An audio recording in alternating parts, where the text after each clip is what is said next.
जो पिछले 10 साल सरकार भारत में रही वो एक तरह की डिक्टेटरशिप सरकार रही। अलग अलग समय पे उस सरकार ने किसानों के साथ अलग अलग तरह के कमिटमेंट्स किए। ये वायदा किया कि डॉक्टर स्वामीनाथन कमीशन की सिफारिशें C2+50 के हिसाब से फसलों का भाव देंगे।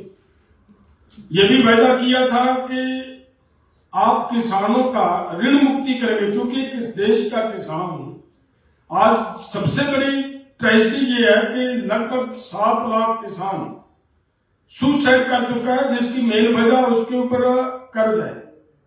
और कर्ज की क्या वजह है? उसको उनकी फसलों का पूरा भाव ना मिलना।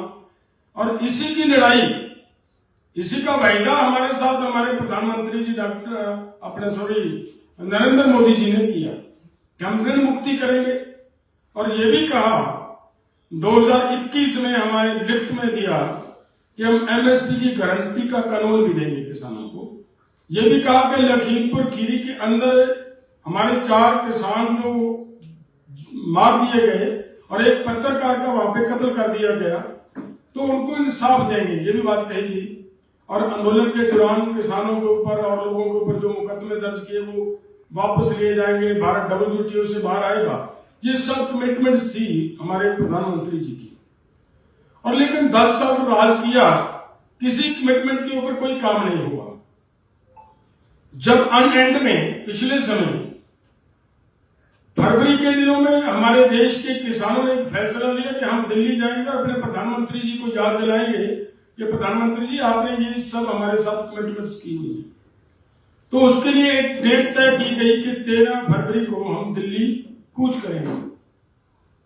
तो जब हम दिल्ली की तरफ कूच किया तो आप सबको इस बात का भली पते मालूम है, जानकारी है कि किस तरीके से वहां पे पंजाब और हरियाणा के बॉर्डर के ऊपर किसानों के ऊपर अत्याचार हुआ। किसानों का एक नौजवान शहीद कर दिया गया, 5 की आई साइड चली गई और 433 जख्मी कर दिए गए गोलियां मार मार। ये हुआ हमारे साथ वहां पे।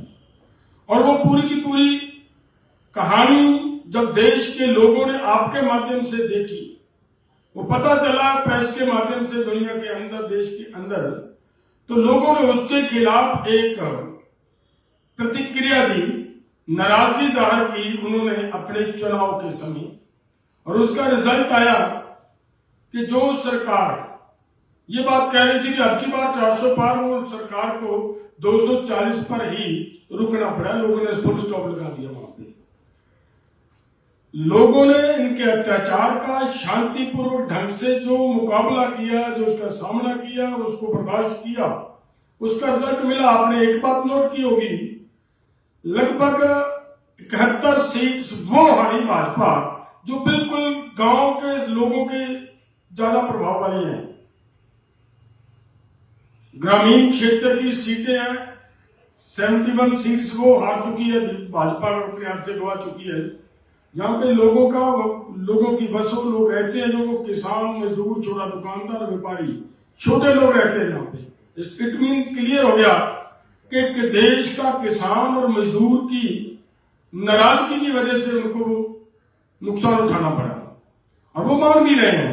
लेकिन एक बात और बहुत इंपॉर्टेंट है जो मैं कहना चाह रहा हूं कि इतना होने के बावजूद भी भाजपा जो काम अभी कर रही है, सरकार जो आज भी कर रही है, एक इनका प्रोग्राम है, एक इनका काम करने का तरीका है कि एक छोटी सी चीज को बहुत बड़ी बनाकर पेश किया जाता है। जैसे पिछले समय थोड़े दिन पहले MSP बढ़ाने का एक काम किया। पहले तो उसको इस तरीके से पेश किया गया कि 14 क्रॉप्स के ऊपर इन्होंने MSP की गारंटी दे दी। पहले तो इस तरह उसको लोगों के सामने रखने का प्रयास किया, लेकिन जब वो सामने निकल कर कि नहीं, MSP की गारंटी देने की बात नहीं है, केवल MSP बढ़ाई गई है, तो फिर उसकी जब बात आई उसको ये कहा कि बहुत कुछ कर दिया प्रधानमंत्री जी ने, तो आते ही समय MSP बढ़ा दी। अगर उसको आप ध्यान से देखोगे तो उसका भी सच्चाई क्या है कि देखिए, बहुत सारी जितनी क्रॉप्स की MSP बढ़ी है उनमें से ज्यादातर अधिकतर वो MSP किसी के ऊपर 1.44 बढ़ी है, किसी के ऊपर 5.21 बढ़ी है, किसी के ऊपर केवल 5% बढ़ी है। लेकिन जो ग्रामीण क्षेत्र के लोग जहां बसते हैं उन लोगों में पूरे भारत की जो महंगाई दर बढ़ी है वो 5.35 बढ़ चुकी है। वो इतनी बड़ी है और वो उधर से किसानों को जो कहा जा रहा बहुत कुछ दे दिया, वो उनकी महंगाई दर के पहले भी उनका एमएसपी नहीं बढ़ाएगा। और अलग से किसान, देश के किसान को पेस्टिसाइड के ऊपर अलग से बोझ पड़ रहा है, उनके ऊपर डीजल का अलग से बोझ पड़ रहा है, बीज का अलग से बोझ पड़ रहा है, इक्विपमेंट्स का अलग से बोझ पड़ रहा है, वो सब उनको देने पड़ रहा है। इसका मतलब ये है कि किसानों को दिया कुछ नहीं गया, केवल एक छोटी सी चीज को बहुत बड़ी बनाकर पेश करने का प्रयास किया। वो आपकी पहले वाली ही नीति के ऊपर भाजपा चल रही है। तो हमारा प्रयास है, ये जो हमने यात्रा शुरू की है, हमारी ये यात्रा 20 तारीख से खनौरी बॉर्डर से शुरू हुई।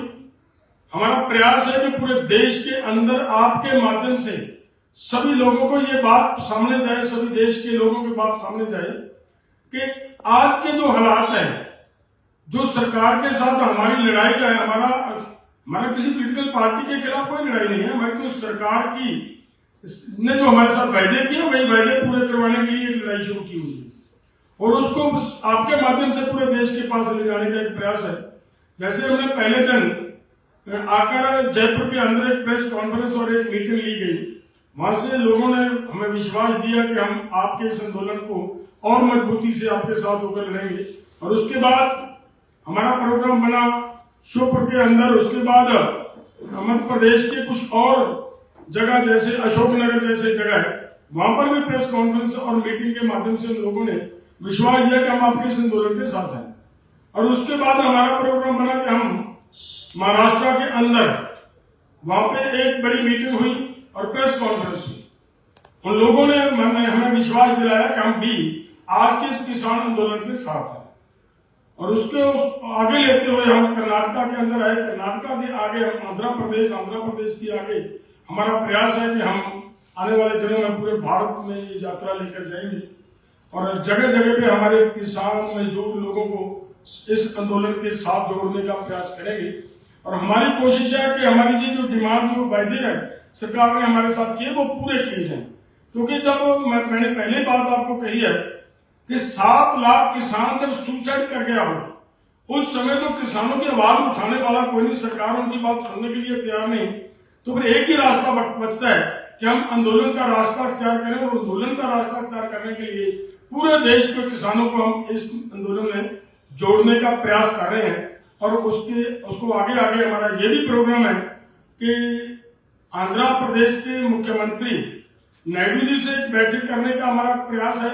हमारी कोशिश है कि उनको हम हमारा डिमांड चार्ट मेमोरेंडम देंगे और उनको कहेंगे कि आप इस सरकार का एक हिस्सा, एनडीए का हिस्सा हो, और आप एनडीए का हिस्सा होने के नाते आप सरकार के ऊपर दबाव डालें, हमारे साथ किए हुए वायदे पूरे करें। हमारा ये भी प्रयास है कि पूरे भारत के जितने भी विपक्ष दल के एमपी साहबान हैं, सभी को हमारा मेमोरेंडम जाए और उनको ये हम निवेदन करें, उनको दबाव डालें कि ये आज मजबूत एक स्ट्रॉन्ग विपक्ष हम अपने देश को देने में समर्थ हो रहे। इसके लिए हमारा निवेदन है पूरे देश के लोगों को आपके माध्यम से कि इस आंदोलन को और स्ट्रॉन्ग करना बहुत जरूरी है।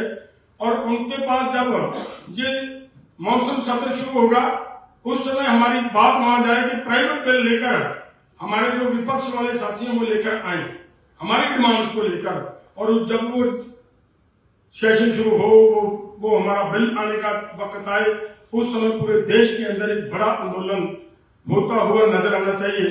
यही हमारी एक कोशिश है, यही हमारा एक प्रयास है। उसी के माध्यम से हम आपके माध्यम से पूरे देश को ये बात बताना चाहते थे। धन्यवाद। आगे की बात